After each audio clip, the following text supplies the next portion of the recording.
So this is my new bandsaw.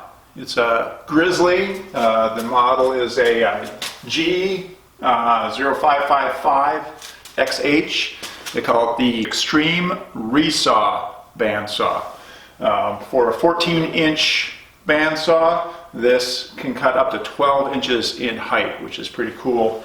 I'm sure if it was really hardwood, it'll really test the capabilities of the 1.75 horsepower. But for the things that I'm going to use it for, mainly carving, so a lot of times using basswood or other softer woods, I'll be able to cut 6, 7, 8 inches, no problem on this.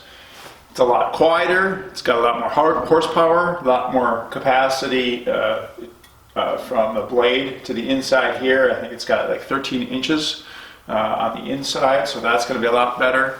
And I ordered 3 other blades for this. And this fence here actually can lean down, so it's on the thin edge here for narrower stock.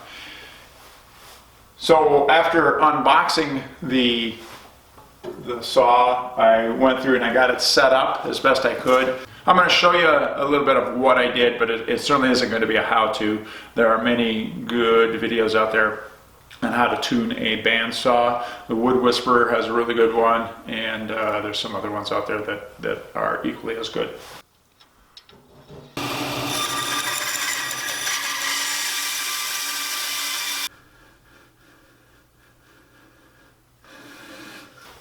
So I've already made some cuts, as you saw on it, and even tested a little bit of a Resaw, although the board was a little warped, so it didn't cut very well. But I mean, the blade cut just fine. It just the pieces that came out were a little funky. So I'm really looking forward to using it.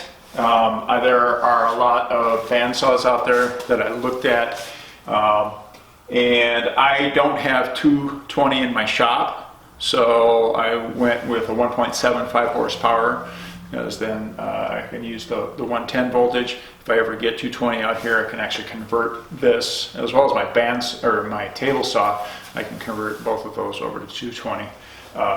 So someday I might do that, but it seems to be working quite well for me right now.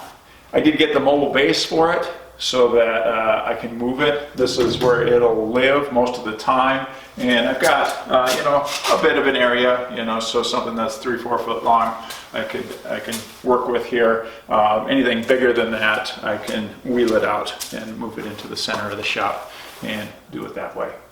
I really like some of the features on here too. There's a lever on here to take off the tension on the blade, so changing the blade is going to be a lot easier. The tensioner, there's a little guide on the side. It works okay. It's not, of course, quite as accurate as I'd like, because I did have to tension it up a little bit more using the methods from what I saw online. But it does work well. The thing is heavy. It's 330 pounds or something like that. So that's, again, another reason to have it on the casters so I can move around the shop easily. Thanks for watching.